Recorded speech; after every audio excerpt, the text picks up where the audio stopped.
Hi, I'm Karen. I'm co-owner of Harris Jewelers and Gemologists, and I'm just looking at this glass-filled ruby that a client brought in, purchased on a cruise. Here's the problem. Ruby in the center, Zippo in value. And unfortunately, unsuspecting clients who go on cruises obviously get duped, or maybe get what they got, but didn't get the value that they thought they got in the first place. So come along with us as we go shopping on a cruise.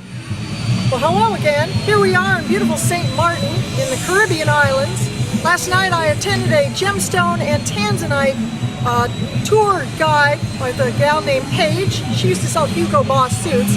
Actually, she was pretty good. She let most people know about diamonds and gemstones because this is going to be one of the places where most people will get trapped into purchasing gemstones, sometimes that they don't need. Most of the stuff that she said was very accurate. Some of the stuff she said, 65% off, I don't think is pretty good. As soon as we got off the ship, we got blitzed with many different things of 80% off all diamond rings. 80% off of what? You got to be careful what you buy. Here's a Power Saver, Venetian Jewelers. Of all places, another local jewelry store manufactures jewelry, sends it down to St. Martin so you can pay tax on it coming home. That's not logical. I don't know what is. Stay tuned. We'll catch up with you later. So here we are on one of the many avenues of jewelry shops here in San Martin's. We're about ready to go get our free tanzanite studs, seeing if we can get upsold on something else. We'll check it out soon. Wow, that was a very interesting experience. We went into the tanzanite store, one of many on this street. 20 mines, 19 of them are closing. Scare tactics were used in order to get a tanzanite ring on my finger. The price started out at $60,000, went down to $26,000 just by a press of the calculator. I was impressed. The quality was nice. I didn't want to look too closely at the workmanship on that. Decent stones, not a lot of brilliance for the one I picked out. 13.52 carats set in 18 karat white gold, 2 carat total weight. Decent quality diamonds, what I could get. The scare tactics and the pressure tactics were very, very in your face. We did end up getting a free pair of tanzanite stud earrings, complete with the bent posts, made in China, by the way, just for fun. We then moved over to the Crown of Light. Crown of Light is a multifaceted stone, very small table. Looks like a half of a hard-boiled egg. When you get the soft shell egg and you get the egg on top, I have no idea how the Crown of Light can bounce that much light as they report onto it. I tried on several rings. I looked at a carat 62 diamond that was about $24,000. I looked at a carat 48 diamond that was about $15,900. I tried on several rings that if they were F-colored stones, I am the Queen of England. I looked them right in the eye, right next to our white paper, and clearly the stone was not an F in color. But it's guaranteed, it's certified. Take it home to your jeweler, they said. Have him appraise it, and if there's any problem, I can send the ring back to New York. When you buy a ring at a local jewelry store, you want service.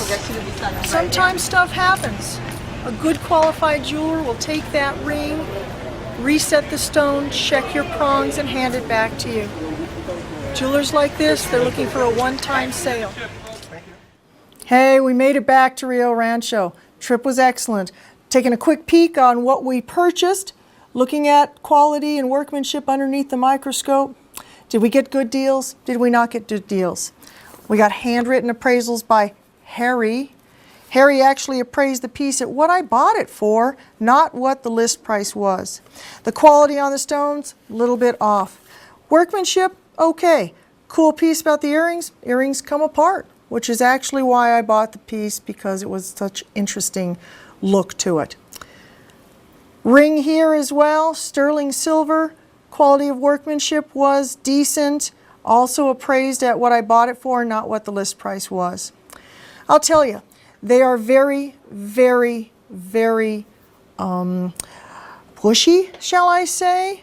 They're scared. If you walk out the door in any one of those jewelry stores in the Caribbean islands, or maybe anywhere else on those islands where they're selling jewelry, if they don't get you, they're going to take that price down very, very quickly.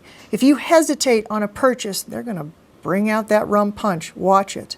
So what we're going to do here real quick is we're going to go over, we talked about this small Crown of Light diamond that we purchased.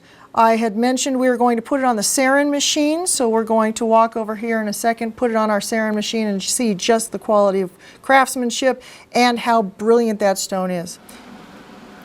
Hey, so we're over at our Saran machine. Our Saran machine is the non-contact diamond grading device in which it physically measures the stone with lasers, and it'll tell us the precise proportions of the stone. I have the Crown of Light on the platform right here. There's my little finger. So what we're going to do is we're going to push this button right now. And this Saran machine is bouncing lasers back and forth and measuring the proportions of the stone. When we grade stones as the American Gem Society. 0's the best, 10's the worst, 5's middle of the road. 60% of the value is based on that proportion. And our Saran machine is done. Here is the overall proportion of this Crown of Light diamond. We can see it has many, many facets on the top, a very, very small table. But here, when we go into our reports and we pull up our American Gem Society report, this stone will actually be measured by laser, and we got it right on, 0.379. The stone is graded at a 38 point. But here is our problem right there, that proportion grade. 0's the best, 10's the worst, 5's middle of the road. It's not a very brilliant cut diamond. Now, here we go with our comparison stone.